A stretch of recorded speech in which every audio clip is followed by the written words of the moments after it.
Hello, I'm Sandeep Singh, Principal Edify World School, Firozabad, Uttar Pradesh. I'm having experience of more than 13 years in this same schooling or educational line.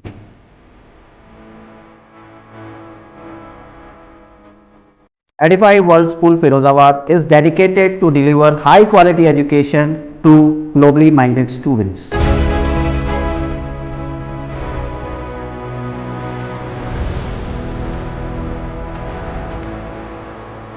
In Edify World School Firozabad, we are developing the student for his or her career success, and we are developing the mentors as well with the 360-degree training module.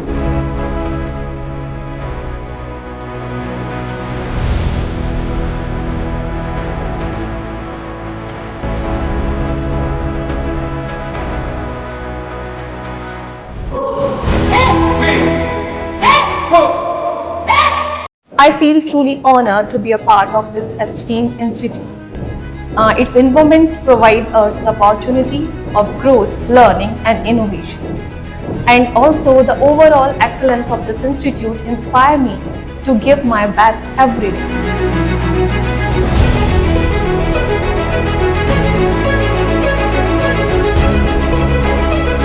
In Edify World School Firozabad, we are having world-class digital infrastructure in our libraries.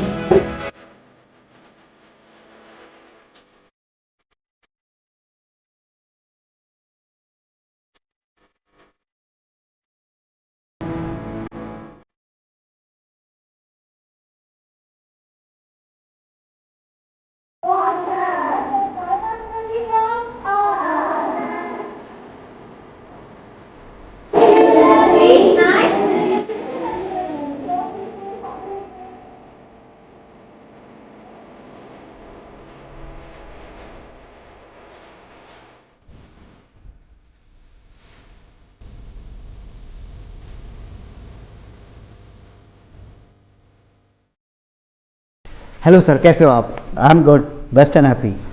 तो sir, क्या मैं ये मान सकता हूँ कि Edify school और school से अलग है? जी बिल्कुल, we are different from other schools क्योंकि हम यहाँ पे वर्ल्ड क्लास करिकुलम और इंफ्रास्ट्रक्चर दोनों रखते हैं। साथ ही साथ we are selecting the teacher as per their qualification, highest qualification and their experience too, जिसका बहुत बारीकी से हम लोग ध्यान रख रहे हैं और टीम सिलेक्शन में हर एक क्राइटेरिया को फॉलो करते हैं जो ज़रूरी हो और बच्चे के एकेडमिक लेवल के लिए आगे चल के हित में हो। तो एडिफाई स्कूल और स्कूल से क्या सर्विस अलग प्रोवाइड कर रहा है? Firstly we are different in curriculum itself. हमारा जो करिकुलम है CBSE along with the means 3C concept, ये बहुत ही यूनिक है जिसमें बच्चे को एक एक्सपोजर ऐसा दिया जा रहा है जिसमें वो रिसर्च वर्क की तरफ आगे बढ़ता है।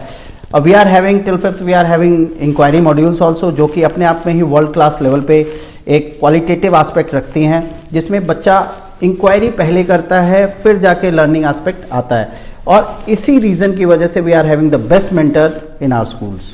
सर, अगर किसी बच्चे का म्यूजिक में इंटरेस्ट नहीं है तो आप उस बच्चे के अंदर म्यूजिक का इंटरेस्ट कैसे ला सकते हैं? ये बहुत ही सिंपल है। अगर हमारे पास एक्सपीरियंस है तो हम एक स्कूल मेंटर होने के नाते ये जान सकते हैं, पेरेंटिंग भी कह सकते हैं इसको, कि कैसे किस बच्चे को क्या चीज़ें अच्छी लगती हैं उसके लेवल तक जा कर के। मतलब अगर हम बड़े हैं, एज में बड़े हैं, एक्सपीरियंस में बड़े हैं, तो ये ज़रूरी नहीं है कि हम बच्चे को सिखाते वक्त भी या उसके लर्निंग प्रोसीजर के दौरान भी हम उस लेवल को मेंटेन करें। We have to come down till the level of student. उसके बाद से हम वो बिहेव करें कि जैसा वो बच्चा सोच रहा है, जैसा वो पाना चाहता है। फॉर एग्जाम्पल कि जब तक हम उसको प्रैक्टिकली उस खेल में प्लेफुली जो वे होता है उसमें अगर हम नहीं सिखाएंगे, तब तक वो बच्चा बहुत टेम्परामेंट उसका ऐसा रहेगा कि मैं बहुत बड़ी चीज़ सीख रहा हूँ, और ऐसा जब वो सोचने लगा तो वो चीज़ें अच्छी उसकी नहीं जाएंगी, वो जल्दी ग्रैप्स नहीं करेगा। लेकिन अगर वो प्लेफुल लर्निंग में आएगा, जिसको हम कहते हैं कि वो खेल में सीख जाए चीज़ें, अगर उस लेवल पे लेके आते हैं बच्चे को तो बहुत आसानी से सीखेगा। जैसे इंस्ट्रूमेंट, हम उसको ये शो ना करें कि हमें बहुत कुछ आता है, उसके दिमाग में ये आ जाएगा कि सर को बहुत कुछ आता है, और हम जहाँ गलती कर रहे हैं अगर गलती हुई तो सर हमें डांटेंगे, बोलेंगे, वो चीज़ें ग्रैप्स नहीं करेगा। लेकिन अगर हम ये बताएंगे नहीं, ए फॉर एप्पल या कोई फर्स्ट स्टेज जो है उसको लेवल तक आके कि हम भी ऐसे कर रहे हैं, उसको प्रैक्टिकली करके दिखाना है। जब हम प्रैक्टिकली एक्सपोजर देते हैं तो चीज़ें जल्दी आसान हो जाती है, बहुत ईजी हो जाती है। Sir, what basic knowledge do you provide your students in lab class, bio class? We are providing the practical exposures in our labs also. Generally जो ट्रेडिशनल टीचिंग है उससे हम हट करके जो प्रैक्टिकल लर्निंग है, जो कि सीबीएसई का भी आजकल एजेंडा यही है, एनईपी में जो लेके आए हैं वो, प्लस हमारा जो करिकुलम है 3C करिकुलम है, ये हम चीज़ों को बिल्ड करते हैं। कैसे? बच्चा जब तक खुद करेगा नहीं, देखेगा नहीं, वो भले ही गलती करे, इट्स ओके, बट लेकिन गलती करने के बाद उसको ये एहसास होगा कि ये ऐसे नहीं, इस तरीके से किया जाना है, और वो ज़िंदगी भर उसको याद रहेगा। और हम लैब में बहुत अच्छा इंफ्रास्ट्रक्चर रखते हैं जो कि वर्ल्ड क्लास है। इंफ्रास्ट्रक्चर के मामले में Edify schools are the best one, और टीचर्स वही ध्यान रखते हैं कि किस हिसाब से उनकी नर्चरिंग की जाए, डेवलप किया जाए, मेंटरिंग की जाए, ताकि वो कॉन्सेप्ट उनको जल्दी क्लियर हो जाए। सर मैंने देखा फिरोजाबाद में और कोई स्कूल ऐसा इवेंट्स ऑर्गेनाइज नहीं करवाता जैसे आपने करवाया था डांडिया नाइट्स इन नवरात्रि। जी। So how was the experience?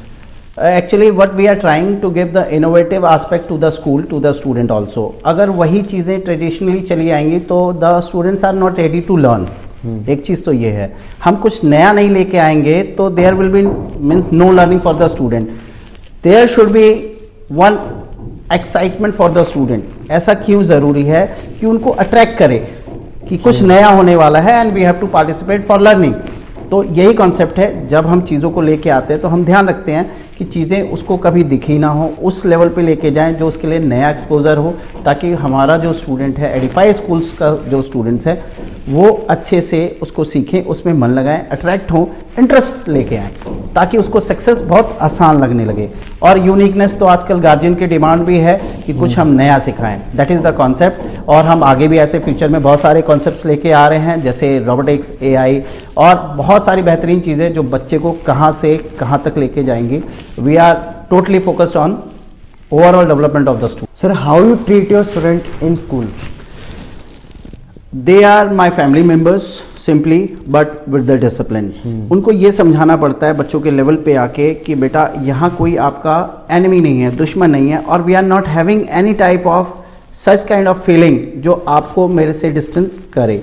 लेकिन होता क्या है, बच्चा भी जानता है कि अगर हमारे सर, हमारे मेंटर्स अगर हमारे लिए वर्कआउट कर रहे हैं और हमारे बेहतरी के लिए कर रहे हैं, हमारे डेवलपमेंट के लिए काम कर रहे हैं, वो definitely he is going to pay your respect. One thing, उसको एक मोटिवेशन चाहिए, उसको एक डायरेक्शन चाहिए कि मुझे क्या पाना है और किस मकसद के लिए वो स्कूल में है। अगर वो मकसद उसको समझ में आ जाता है तो कहीं ना कहीं आप आधे सफल हो गए हो, बाकी उसका एकेडमिक्स रिजल्ट आपको पूरा सफल बना देता है। सर मैंने देखा है कि और प्रिंसिपल और स्कूलों के प्रिंसिपल अपने प्रिंसिपल ऑफिस में बैठते हैं, पर आप एक अलग आपने ऑफिस सा बना के रखा है, मैंने आपने देखा था, आप ऐसा क्यों? जी, मैं इसमें बताना चाहूँगा क्योंकि ऑफिस में ऑफिशियल वर्क तो हम करते ही हैं, लेकिन पूरा दिन भर जब तक बच्चे हमारे साथ हैं, स्टूडेंट्स हमारे साथ हैं, उनके साथ रहना, उनके बीच रहना ही मेरा एक मकसद होना चाहिए। क्यों? क्योंकि मैं उस लेवल तक समझूंगा उनको कि वो अंडरस्टैंडिंग क्रिएट करूंगा कि मैं उनको बारीकी से ऑब्जर्व कर रहा हूँ। ज़रूरी नहीं है कि इनडिसिप्लिन के लिए, लेकिन उसके जो बेसिक नीड्स हैं, उसके जो ज़रूरतें हैं, वो कहाँ फंस रहा है, वो क्या मेंटली सोच रहा है, वो थॉट प्रोसेस क्या है उसका। हो सकता है कोई बच्चा क्लास में बैठा हुआ उदास हो, जो कि मैं ऑफिस में बैठ के ऑब्जर्व नहीं कर सकता हूँ। हो सकता है कोई बच्चा कुछ और सोच रहा हो सकता है किसी के साथ कुछ मिस हैपनिंग होने वाली हो, कुछ ऐसा जो मैं जिससे दूर हो जाऊं। तो मैं इसलिए ऑफिस का यूज़ ज़्यादा नहीं करता हूं, बच्चों के बीच में रहता हूं, ताकि they should feel comfortable while coming to me. वो मेरे पास आएँ, मुझे अपनी बात शेयर करें, वो अपने जैसा ही मुझे समझे। It is not for the authoritative position, ये उसकी बात नहीं है। हाँ, एडमिनिस्ट्रेटर हम बेस्ट हैं क्योंकि हमारे पास HR है, एडमिन है, हर विंग्स है हमारे पास, they are performing their work, but still the motive to develop the student, तो उनके बीच में रहना ज़्यादा ज़रूरी है। तो सर आपको कैसा लगा चर्चा टॉक्स में आके हमसे बात करके? बहुत अच्छा एक्सपीरियंस है आर्यन, आपकी टीम और आपने बहुत कोऑपरेट किया और it is very unique team. And एक चीज़ और कहना चाहूँगा आप लोगों के बारे में, यूनिकनेस बहुत अच्छी है आप लोगों की, कंसेप्ट क्लैरिटी बहुत अच्छी है, चीज़ों को समराइज़ करके किस कंसेप्ट को कहाँ ले जाना है, ये आपका जो मिशन है, ये जो प्रोजेक्ट है आपका, मैं इसके लिए सक्सेस के लिए मतलब एक विशेष मेरी तरफ से, और यू आर ऑलरेडी सक्सेसफुल मेरी नज़रों में, क्योंकि इतना अच्छा कंडक्शन हुआ है यार, बहुत ही अच्छा, बेहतरीन, और I am giving you heartfelt thanks.